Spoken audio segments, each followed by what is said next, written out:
क्या आपने कभी इल्यूमिनाटी के बारे में सुना है? कभी ना कभी जरूर सुना होगा। इल्यूमिनाटी के बारे में कहा जाता है कि ये एक ऐसा ग्रुप है जो कि बहुत पावरफुल है और दुनिया के किसी भी कोने में कुछ भी कराने की पावर रखता है। ये बड़े बड़े बिजनेसमैन और गवर्नमेंट्स को कंट्रोल करते हैं और वो लोग इन्हीं के इशारों पे काम करते हैं। इल्यूमिनाटी को लेकर बहुत सारी डिबेट्स चलती रहती हैं। कोई मानता है कि ये सच में एग्जिस्ट करता है, वहीं कुछ लोग कहते हैं कि ये सिर्फ एक कॉन्स्पिरेसी थ्योरी है और रियल में एग्जिस्ट नहीं करती। लेकिन हमारे ही बीच इस दुनिया में एक ऐसी कंपनी जरूर एग्जिस्ट करती है जो बड़े बड़े बिजनेसमैन से लेकर गवर्नमेंट और आपको भी कंट्रोल कर रही है। ना ही ये कंपनी किसी कॉन्स्पिरेसी का हिस्सा है और ना ही किसी झूठ का। आज हम सब अपनी डेली लाइफ में बहुत सारे ऐसे प्रोडक्ट्स यूज कर रहे हैं जो डायरेक्टली या इनडायरेक्टली आपको इस कंपनी का कंज्यूमर बना रहा है। और ये कंपनी इतनी पावरफुल है कि इसका एक मूव वर्ल्ड इवेंट्स चेंज करने की ताकत रखता है। ब्लैक रॉक दुनिया की 90% मीडिया को भी कंट्रोल करती है, जैसे कि प्रिंट मीडिया, न्यूज चैनल्स और सोशल मीडिया। हम बात कर रहे हैं इस दुनिया की सबसे बड़ी एसेट मैनेजमेंट कंपनी के बारे में, जिसका नाम है ब्लैक रॉक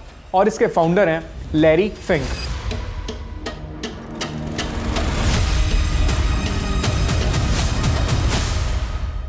ब्लैक रॉक, शायद ये नाम आपने पहले कभी नहीं सुना होगा और इसका रीजन है कि ये खुद नहीं चाहते कि इनके बारे में लोगों को पता चले, क्योंकि ये कंपनी अपने काम और डिसीजंस को लेकर काफी प्राइवेट रहना पसंद करती है, जिससे इनके गलत डिसीजंस पे ये लोगों के क्रिटिसिज्म से बच सकें। ब्लैक रॉक कंपनी का नाम पब्लिक में 2023 के जुलाई में आना स्टार्ट हुआ था, जब न्यूज आई थी कि जेपी मॉर्गन और ब्लैक रॉक यूक्रेन में वॉर की वजह से हुए नुकसान के चलते रिकंस्ट्रक्शन के लिए बैंक सेटअप कर रहे हैं। अब हमें ब्लैक रॉक की इंपॉर्टेंस को अच्छे से जानने के लिए थोड़ा पीछे जाना होगा। 2008 was a bad dream. साल 2008 में दुनिया एक बड़े रिसेशन को फेस कर रही थी। बड़ी बड़ी इंश्योरेंस कंपनीज, कॉर्पोरेट एम्प्लॉइज और बिजनेसेस बैंकरप्ट हो चुके थे, क्योंकि इस रिसेशन की शुरुआत अमेरिका से हुई थी। तो अमेरिका की जॉब मार्केट और इकोनॉमी को इससे बहुत ज्यादा नुकसान हुआ था और इंडिया में भी केवल 4 महीनों के अंदर 6 लाख से ज्यादा लोगों ने अपनी जॉब गंवा दी थी। 2008 में हुए इस रिसेशन के कारण दुनिया भर की इकोनॉमी को $2 ट्रिलियन का लॉस हुआ था। 2008 में दुनिया एक सीरियस रिसेशन से गुजर रही थी। बड़े बड़े बिजनेसेस बैंकरप्ट हो चुके थे। ये दुनिया का सबसे बड़ा फाइनेंशियल क्राइसिस था और इसे कहा जाता है द ग्रेट रिसेशन। इसमें बड़ी बड़ी कंपनीज कंगाल हो गई थी। अब ये आया कैसे, इसके पीछे कौन था और इस रिसेशन से हम क्या सीख सकते हैं, इस सब को जानने के लिए आप ये ऑडियो बुक सुन सकते हो, जिसका नाम है लर्निंग्स फ्रॉम 2008 ग्रेट रिसेशन। इस 1.5 घंटे की ऑडियो बुक में आप 2008 के इस रिसेशन को डिटेल में समझ पाओगे। साथ ही में एक और बहुत इंटरेस्टिंग ऑडियो बुक है, illuminati society that controls the world. Kuku FM पे ऐसी और भी बहुत सारी ऑडियो बुक्स अवेलेबल हैं सभी कैटेगरीज में। कुक्कू एफएम पे आप बुक्स को किसी भी वक्त ऑडियो फॉर्म में सुन सकते हो। अभी तो रिपब्लिक डे सेल भी चल रही है, जिसमें आपको फ्रीडम 60 कूपन कोड यूज करने से मिल जाएगा 60% off on first month subscription. So go and check it out, क्योंकि ये सेल सिर्फ 29 जनवरी तक ही एक्टिव है। लिंक आपको मेरे डिस्क्रिप्शन में मिल जाएगा। Now back to the video. एक तरफ दुनिया के इकोनॉमिक एक्सपर्ट्स रिसेशन से हुए इस नुकसान से परेशान थे, लेकिन वही दूसरी तरफ रिसेशन में इस कंपनी की नेट इनकम में एक 23% का जंप आता है। उस वक्त पे सिचुएशन इतनी खराब थी कि सारे अमेरिकन बैंकिंग इंस्टीट्यूट्स और अमेरिकन गवर्नमेंट कंट्री को रिसेशन से निकालने के लिए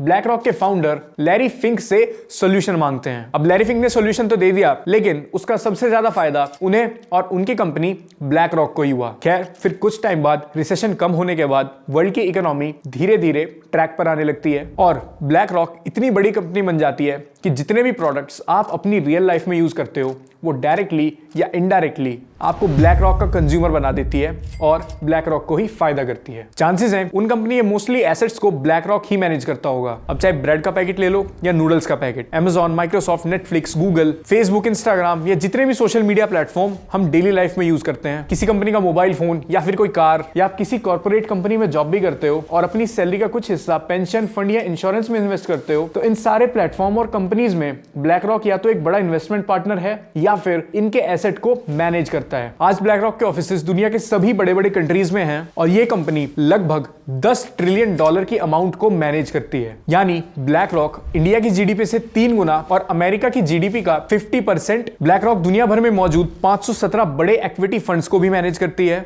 जिसमें इंडियन गवर्नमेंट के पॉलिसी फंड्स, आरबीआई के साथ साथ बड़े बड़े बैंक्स, इंश्योरेंस कंपनीज और कॉर्पोरेट सेक्टर्स के फंड भी शामिल हैं। और यही ह्यूज ऑपरेशन नेटवर्क बनाता है ब्लैक रॉक को दुनिया की सबसे पावरफुल कंपनी।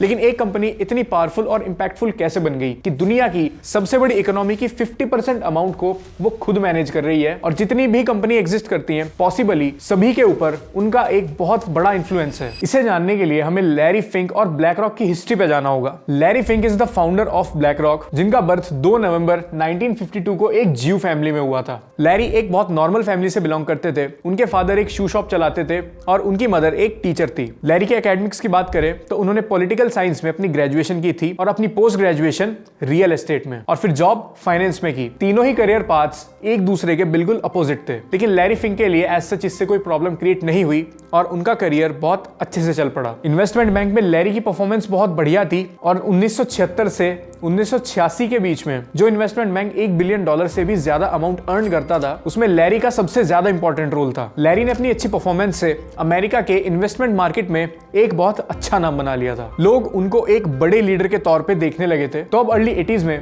कंप्यूटर्स का यूज बढ़ने लगा था और ट्रेडिंग और इन्वेस्टमेंट के लिए लोग साइंटिफिक कैलकुलेटर को कंप्यूटर से रिप्लेस करने लगे थे, जिसका रीजन ये था कि कंप्यूटर्स साइंटिफिक कैलकुलेटर से ज्यादा एक्यूरेट थे। बट स्टिल ये एक मशीन ही है जो कि ह्यूमन कमांड पे काम करती है, और ऐसा ही कुछ होता है उस साल लैरी के कंप्यूटर के साथ। वो एक छोटी सी गलती कर देते हैं जिससे वो इंटरेस्ट रेट को गलत कैलकुलेट कर देते हैं, और इस रॉन्ग कैलकुलेशन के अकॉर्डिंग जब बॉस्टन कॉर्पोरेशन अपनी पॉलिसीज और इन्वेस्टमेंट सेट करता है तो उन्हें सिर्फ 3 महीनों में ही $100 मिलियन का लॉस हो जाता है। लैरी फिंक को इस लॉस के लिए रिस्पॉन्सिबल माना जाता है, जिसके चलते बॉस्टन कॉर्पोरेशन उन्हें कंपनी से बाहर निकाल देती है। लैरी की इस मिस्टेक से मार्केट में उनकी इमेज बहुत खराब हो जाती है और उनके साथ कोई भी काम करने के लिए तैयार नहीं होता। लेकिन लैरी अपनी नॉलेज और अपने जॉब एक्सपीरियंस के साथ अब कुछ नया काम करने की तैयारी करने लगते हैं। वो अपने कुछ दोस्तों के साथ मिलकर डिसीजन लेते हैं कि वो अपनी एक खुद की कंपनी सेटअप करेंगे। वो एक इन्वेस्टमेंट फर्म को स्टार्ट करने का डिसीजन लेते हैं, लेकिन उसके लिए लैरी को फाइनेंशियल सपोर्ट की जरूरत थी, जिसके लिए लैरी अपने आइडिया के साथ ब्लैकस्टोन कंपनी के फाउंडर स्टीव स्क्वार्समैन के पास जाते हैं उनसे फंडिंग के लिए हेल्प लेने में। स्टीव स्क्वार्समैन को लैरी का यह आइडिया अच्छा लगता है और उन्हें $5 मिलियन की इन्वेस्टमेंट मिल जाती है। लैरी जानते थे कि ब्लैकस्टोन ग्रुप काफी पॉपुलैरिटी पा चुका है, इसीलिए वो अपने नए बिजनेस को भी ब्लैकस्टोन ग्रुप के साथ जोड़ के रखना चाहते थे। वो अपनी कंपनी का नाम भी ब्लैकस्टोन फाइनेंशियल मैनेजमेंट लिमिटेड रख लेते हैं। लैरी का प्लान और बिजनेस बिल्कुल उनकी एक्सपेक्टेशंस के अकॉर्डिंग परफॉर्म करते हैं। सिर्फ 7 सालों के अंदर लैरी की कंपनी 54 बिलियन से भी ज्यादा की एसेट मैनेज करने लगती है। लेकिन लैरी फिंक को फिर एक बहुत बड़ा झटका लगा जब स्टीव स्क्वार्समैन उनकी कंपनी में से अपने शेयर्स $240 मिलियन में बेच देते हैं और उनका नाम अपनी कंपनी से अलग कर देते हैं। स्टीव ने स्टार्टिंग में $5 मिलियन की इन्वेस्टमेंट की थी, जिसे उन्होंने $240 मिलियन में बदल दिया था, जो कि एक बहुत बड़ा प्रॉफिट था। लेकिन कुछ ही टाइम बाद स्टीव के इस डिसीजन को फाइनेंशियल वर्ल्ड में एक सबसे बड़ी मिस्टेक बताया गया। ब्लैकस्टोन ग्रुप के अलग हो जाने के बाद लैरी अपनी कंपनी का नाम बदल के